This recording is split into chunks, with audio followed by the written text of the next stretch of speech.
کہ حضرت جنید بغدادی کی روحانیت اور تصرف و اختیار کو سمجھنے کے لیے آپ یہ واقعہ سماعت کریں کہ ایک عیسائی تھا، اس کے پاس جب نبی اکرم صلی اللہ علیہ وسلم کی یہ حدیث پہنچی جس میں آقا نے فرمایا اتقوا فراست المومن فإنہ ینظر بنور اللہ، مومن کی سمجھ سے ڈرو کیونکہ وہ اللہ کے نور سے دیکھتا ہے۔ اس عیسائی تک جب یہ حدیث پہنچی تو اس نے سوچا کہ اس حدیث کی صداقت کو پرکھا جائے اور جانچا جائے، مومن اللہ کے نور سے دیکھتا ہے۔ اس نے یہ کیا کہ مسلمانوں سی شکل و صورت بنائی، مسلمانوں کی طرح اس نے لباس پہنا، عبا جو اس وقت میں چلن میں تھا، عبا پہنی، اس نے اپنی صلیب کو چھپا لیا، عمامہ باندھا، اور پھر اس کے بعد نکل پڑا اس حدیث کی صداقت کو پرکھنے اور جانچنے اور آقا کریم کے فرمان کی صداقت کا امتحان کرنے، کہ وہ یہ سوچ رہا تھا کہ جب مومن اللہ کے نور سے دیکھتا ہے تو عبا کے پیچھے چھپی ہوئی صلیب اور ہمارے دل میں چھپی ہوئی نصرانیت تک تو نگاہ ضرور پہنچ جائے گی۔ تو یہی سوچ کے وہ نکلا، کئی سارے اولیاء کے پاس گیا، علماء کے پاس گیا، عرفاء کے پاس گیا، جس بھی عالم کے پاس پہنچتا، عارف یا ولی کے پاس پہنچتا، ایک ہی سوال کرتا، حضور ایک حدیث کے متعلق آپ سے کچھ سمجھنا تھا۔ فرماتے پوچھو، کیا پوچھتے ہو؟ وہ حدیث پڑھتا اتقوا فراست المومن فإنہ ینظر بنور اللہ، مومن کی فراست سے ڈرو کیونکہ وہ اللہ کے نور سے دیکھتا ہے۔ ہر عالم اس کو اس حدیث کا مطلب بتاتے، اس کی تشریح کرتے، اس کے مفہوم کو واضح کرتے، لیکن اسے اطمینان نہیں ملتی، اور اطمینان ملتی بھی کیسے؟ وہ تو مفہوم نہیں سمجھنا چاہتا تھا نا، وہ تو صداقت کو پرکھنا چاہتا تھا، وہ تو یہ دیکھنا چاہتا تھا کہ ان کی آنکھیں اس عبا کے پیچھے چھپی ہوئی صلیب کو دیکھ سکتی ہیں یا نہیں، ہمارے دل میں چھپی ہوئی عیسائیت اور نصرانیت کو دیکھ سکتی ہیں یا نہیں۔ کئی سارے علماء اولیاء کے پاس گیا، لیکن سب نے اس کو فقط مطلب سمجھایا، مفہوم بتایا حدیث پاک کا، اس کی حقیقت نہیں بتائی، اس کو اطمینان نہیں ہوئی، وہ مطمئن نہیں ہوا، گھومتے گھماتے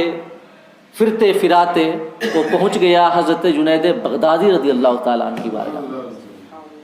آپ سے بھی وہی سوال، حضور ایک حدیث کا مطلب پوچھنا تھا، کہا پوچھو۔ آقا کریم کی حدیث ہے اتقوا فراست المومن فإنہ ینظر بنور اللہ، مومن کی سمجھ سے ڈرو کیونکہ وہ اللہ کے نور سے دیکھتا ہے۔ کیا مطلب ہے اس حدیث کا؟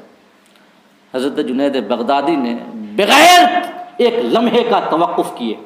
ارشاد فرمایا کہ اس حدیث کا مطلب یہ ہے کہ صلیب توڑ، عیسائیت چھوڑ اور مسلمان ہو جا۔ یہ اس حدیث کا مطلب ہے۔ اتنا سننا تھا کہ آپ کے قدموں پہ گر پڑا، آپ کے ہاتھ پہ اس نے اسلام قبول کیا۔ اس کے بعد اس نے ایک سوال کیا حضرت جنید بغدادی سے، اس سوال کو غور سے سنیے گا۔ سوال کیا کہ حضور بتائیں، میں آج تک اتنے سارے اولیاء کے پاس گئے، علماء کے پاس گیا، عرفاء کے پاس گیا، کوئی مجھے پہچان کیوں نہ سکا؟ آپ ہی نے کیسے پہچانا؟ یہ سوال کیا اس نے۔ یہ سوال آج کے زمانے میں بھی ہو سکتے ہیں، ہو سکتا ہے نا یہ سوال۔ مثال کے طور پہ آپ کسی مسئلہ کو پوچھنے کے لیے کئی سارے علماء کے پاس جائیں، کسی عالم سے آپ کو تشفی نہ ملے، اطمینان نصیب نہ ہو، گھومتے گھماتے کسی ایسے عالم کے پاس پہنچ جائیں جو عالم آپ کو تشفی دے دے اور آپ کے مسئلے کا صحیح جواب دے دے، اور آپ اس عالم سے پوچھیں کہ حضور میں بہت سارے علماء کے پاس گیا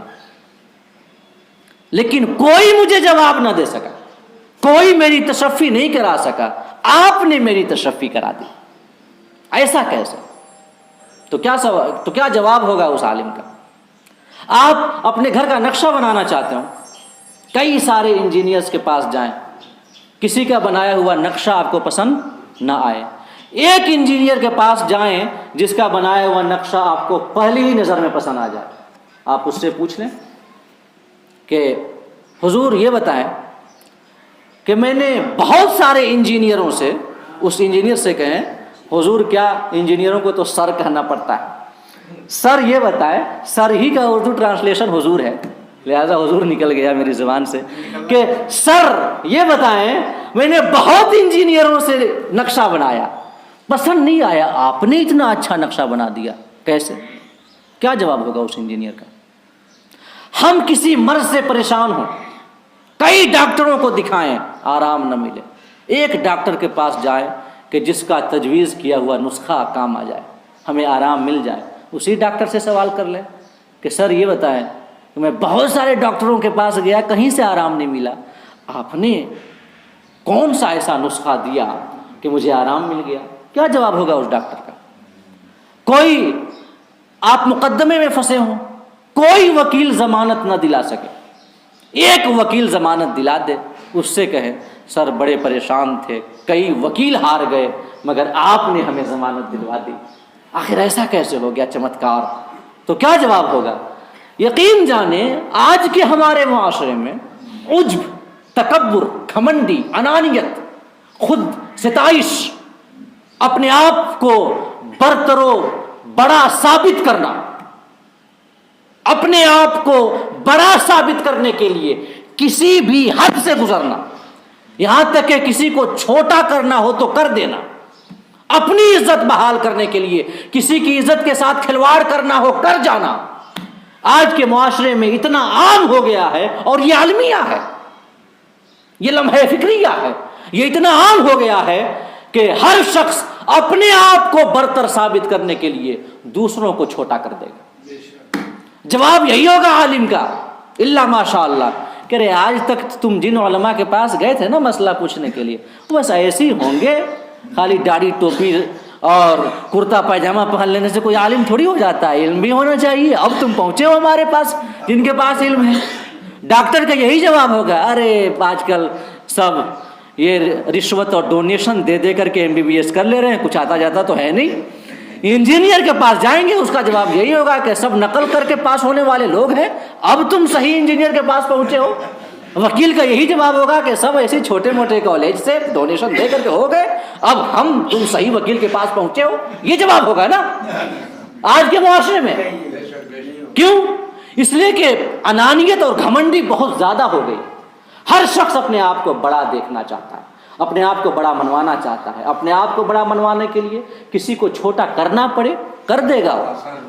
حالانکہ کسی کو چھوٹا کیے بنا بڑا بنا جا سکتا ہے، لیکن نہیں، ہم اخلاقی اعتبار سے اس حد تک تنزلی اور انحطاط کا شکار ہیں کہ اپنی عزت کو بحال کرنے کے لیے دوسرے کی عزت سے کھلواڑ کرنا ہمارے لیے عام سی بات ہو گئی ہے۔ مگر قربان جائیں ہمارے اسلاف، جن کے دلوں میں انانیت نہیں تھی، جن کے اندر عجب نہیں تھا، خود پسندی نہیں تھی، جو اپنے آپ کو بڑا کرنے کے لیے کسی کو چھوٹا نہیں کرتے تھے، جن کے اندر للہیت تھی، اخلاص تھا، صدق نیت تھا۔ سنیں، جب اس شخص نے پوچھا حضرت جنید بغدادی سے کہ حضور میں بہت سارے اولیاء کے پاس گیا، علماء کے پاس گیا، کوئی مجھے پہچان نہیں سکا، آپ نے کیسے پہچان لیا؟ حضرت جنید بغدادی نے جواب دیا، سنیے گا، سنو، پہچانا تو تمہیں سب نے تھا، پہچانا تو تمہیں سب نے تھا، ہائے رے اخوت اور اخوت اسلامی کی اعلیٰ ترین مثال۔ کسی کو یہ نہیں کہا کرے وہ سب ایسی ہوں گے، نہیں، بلکہ کہا پہچانا تو تمہیں سب نے تھا، مگر وہ یہ بھی جانتے تھے کہ تمہیں اسلام میرے ہاتھوں میں قبول کرنا، وہ یہ بھی جانتے تھے، اسی لیے کسی نے تمہاری حقیقت کو ظاہر نہیں کیا۔ اگر تمہاری حقیقت کو کوئی ظاہر کر دیتا تو تم اسی کے ہاتھوں میں اسلام قبول کر لیتے نا، لیکن وہ جانتے تھے کہ تقدیر میں لکھا ہے کہ تم نے اسلام اسی جنید کے ہاتھوں، جنید بغدادی کے ہاتھوں قبول کرنا ہے، لہٰذا کسی نے تمہاری حقیقت ظاہر نہیں کی. گویا حضرت جنید بغدادی نے ان دوسرے علماء عرفاء اور اولیاء کا مرتبہ کو گھٹایا نہیں بلکہ بڑھا دیا کہ انہوں نے نہ صرف تمہیں پہچانا بلکہ اس سے بڑھ کر وہ یہ بھی جانتے تھے کہ تمہیں اسلام میرے ہاتھوں میں قبول کرنا ہے. یہ ہمارے اسلاف کی سیرت ہے. کہاں گئی وہ باتیں, کہاں گئے ایسے لوگ جو کہ اپنے اسلامی بھائیوں سے اتنی محبت کرتے تھے کہ چاہے کچھ بھی ہو جائے اپنے مومن بھائی کی ذلت اور ان کی عزت کو کم کرنا ان سے گوار نہیں ہوتا تھا. اور آج حسد, جلن, دوسرے کی ترقی کو دیکھ کر کے خود آگ میں جلنا بھننا,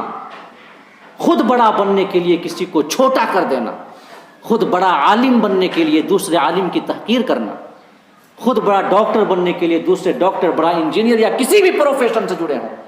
اپنے پروفیشن سے جڑے دوسرے افراد کی تحقیر کرنا ہمارے معاشرے کا المیہ بن چکا ہے. اللہ پاک بچائے ہمیں ایسی باتوں سے.